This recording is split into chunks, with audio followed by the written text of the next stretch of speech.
Welcome to Critical Blues Reviews. I am your host, Critical, and today we're going to be reviewing a series. It's a little sci-fi. It kind of comes across as if it's horror, but it's not. It's not horror at all, so don't fear. It's not horror. Sci-fi. Sci-fi is good. It's good for the imagination, and the name of this series is called Paper Girls. Now, Paper Girls actually is an adaptation from an Image comic book.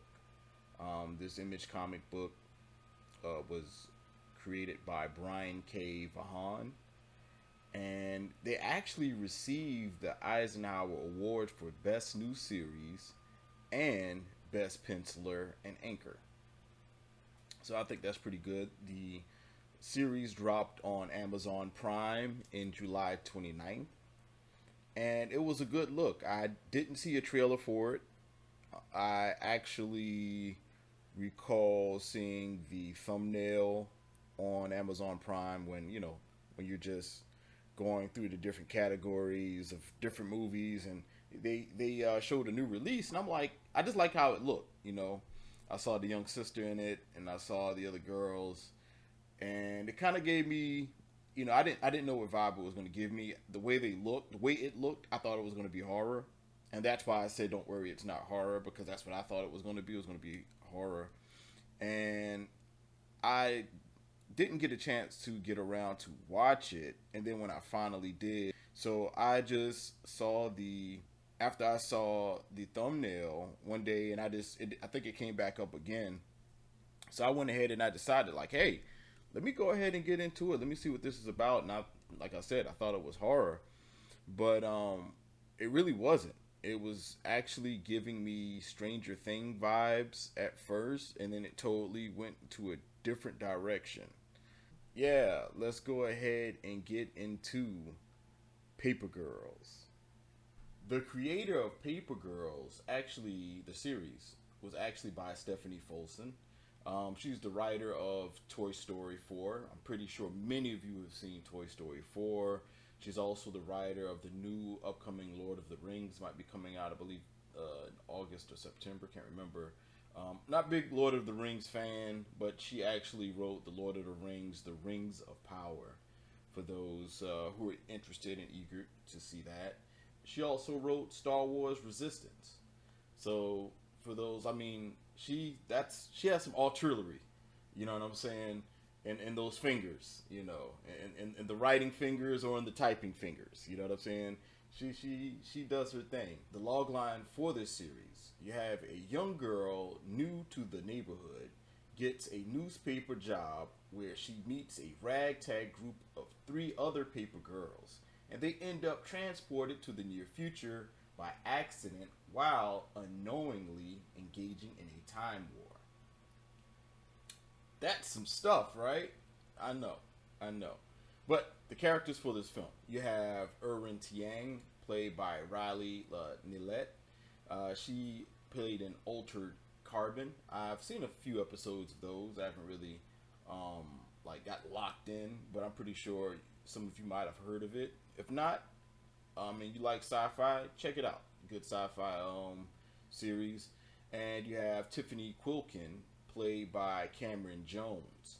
Now you might have seen her in Pacific Rim Black, and you have or a movie. I'm not sure if it's a movie or a show, but you also have Matt Coyle, played by Sophia Rosinski, and you might have seen her in Fractured. And you have Prioris, played by Adina Porter. You might have seen her in True Blood and other series as well, or shows and movies. And I felt like the characters were pretty interesting. It really kept me involved in the story. And speaking of story, we meet a timid young girl who breaks away from her mother's overprotective nature to work as a paper girl on Hell Day. Now, Hell Day is basically the day after Halloween. So that's when you're witnessing the tissue paper all over people's property, and probably the poo in bags that was set on fire, and the person had to stamp it out. Now they got melted poo all over all over their sneakers and stuff like that, shoes. You know, playing tricks for those the people who didn't have any treats. So you get tricked. You know what I mean?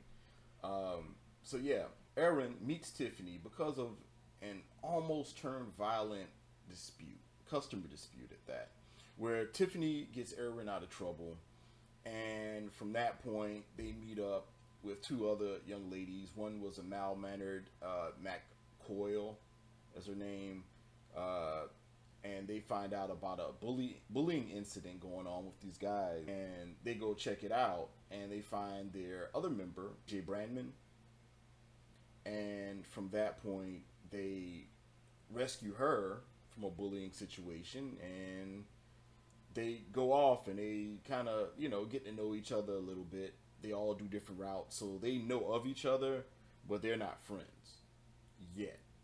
And so from that point, a situation happens where one of the girls gets severely injured and they have to go to the hospital. Now, the reason why they stop their paper route is because the sky is, turning all electric pink, and doing all kind of sorts of weird things, and it's a little scary, and that's when I'm thinking we're getting into horror territory, but we weren't.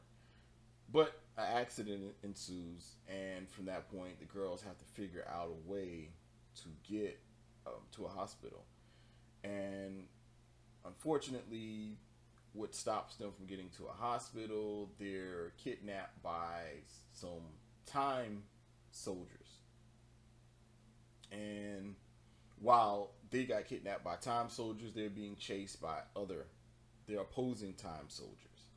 So yeah, it was a very, very interesting story. I guess we should get to why should you watch this series? Well, there's time travel.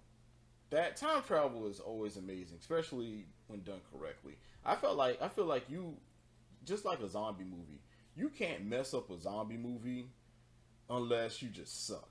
You know what I'm saying? You can't mess up a time travel movie unless you just suck. I mean, Back to the Future 2, the Tomorrow War. You have, I did like, Don't Let Go. I thought that was pretty cool. Wrinkle in Time was okay. It was, maybe I needed to be a little bit younger for Wrinkle in Time, but it wasn't a bad movie. Interstellar, Happy Death Day. I mean, it's plenty of other movies that hell, the Avengers, Endgame. So when you're dealing with time, there are many creative ways you can use time and watch the characters and see what they deal with and see what happens in the past or see what happens in the future, you know. So, but yeah, man, I felt like this was one of those series where it's worth checking out. Definitely worth checking out. There's no crowbar agenda, and what do I mean by crowbar agenda? Sometimes certain movies or series they crowbar a certain agenda into the story. Oh, by the way, this person is this. Oh, by the way, this person is going through this situation. Oh, and it's like, oh, they have to do this to appease, this crowd or this group or whatever, and it's just like kind of thrown in there. It's sloppily thrown in there.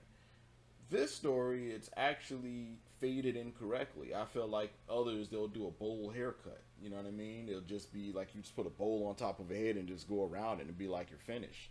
You're kind of looking like, what's his name? Will from Stranger Things, But this story is really faded in. You know what I mean? It's really faded in. I mean, they definitely took their time. They used the right emotions, to relate, or not necessarily, well, relate if you're going through that situation, but just empathize with these characters. And I felt like that was dope. And it's like, okay, now I can, I can see what a person is going through other than somebody saying, hey, you got to relate. You got to understand these characters. You know what I'm saying? Shaky grabbing me by my shirt and shaking me to death. You know what I'm saying? Shaking the shit out of me. So And I always thought that was cool.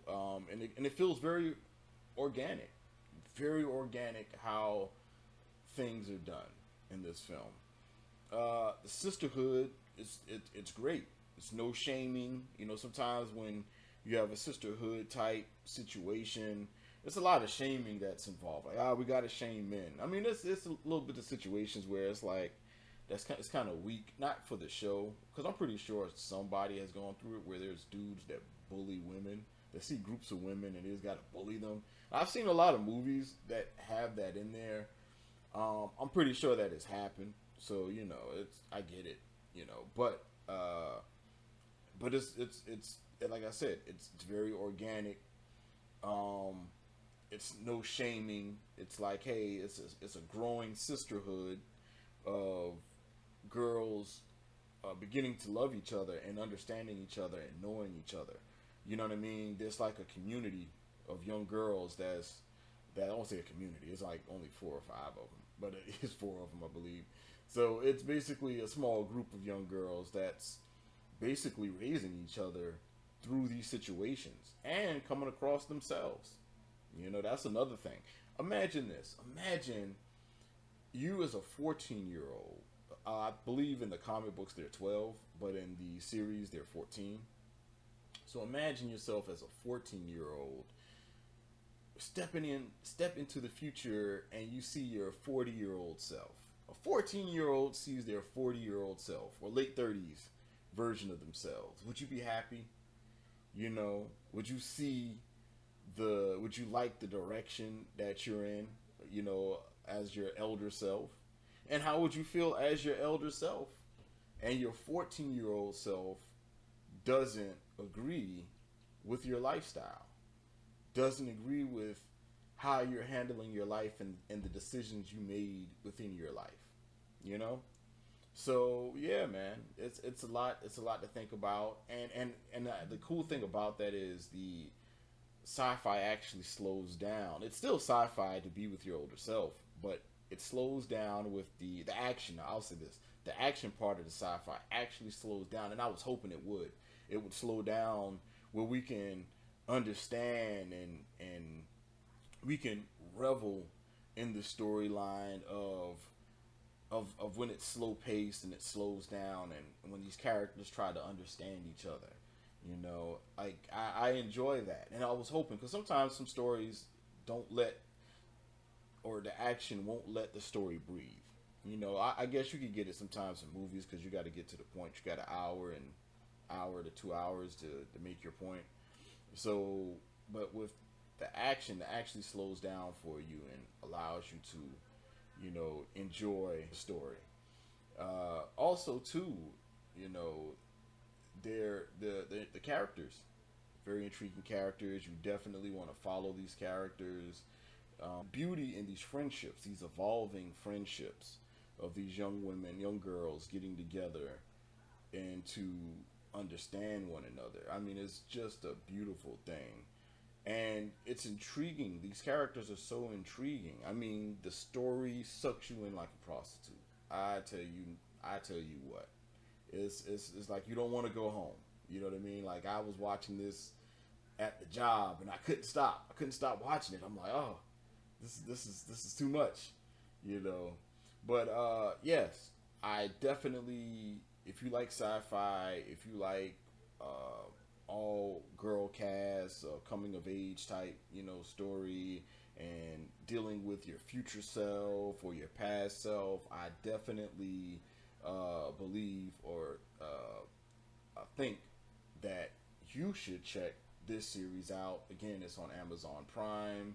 What would I compare this series to? I would probably compare this series to Stranger Things, The Wilds, and The Yellow Jackets. Now, The Yellow Jackets, uh, maybe just the growing sisterhood, and just like The Wild. So I would say more so The Wilds because the sisterhood, the growing of the sisterhood, and learning how to survive around unfamiliar territory and things like that, and getting a killer instinct or getting an instinct, not killer instinct, but just getting an instinct of how to survive. You know, So I definitely would say the Wilds. The Yellow Jackets is not as severe. I mean, it's dangerous now. Don't get me wrong. It's more dangerous than the Wilds, but I would definitely say the Yellow Jackets because things are at stake, and the girls could get killed in certain situations. Where the Wilds, it wasn't really anything dangerous that really happened. You know what I mean? I think one situation, but it was just an accident. But it was like for the girls. But for this situation, I mean, anything can give. You know what I mean? There's no safety net. And definitely Stranger Things. Just the being in the '80s aspect, the weird science vibe of Stranger Things, and like I said, it doesn't really go into the horror element, or it doesn't go into the horror element. I mean, you can say Terminator because you have Prioris. She's like a Terminator like type character. She kind of reminds you of the T-1000, like the T-1000 version of the Terminator.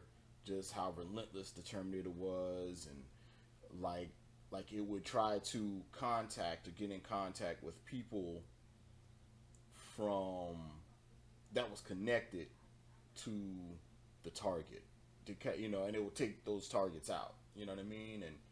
And she was heavy. I mean, I kind of had a feeling certain things was going to happen with this character. I definitely like the antagonist. I like the energy. I love the story. So I'm going to give this series 8.5 walkie talkies. That's how I'm gonna get it. 8.5 walkie talkies. What the hell are you gonna do with the other half of the walkie talkie? I don't know. You got 8 to give to 4 different people. You know what I'm saying?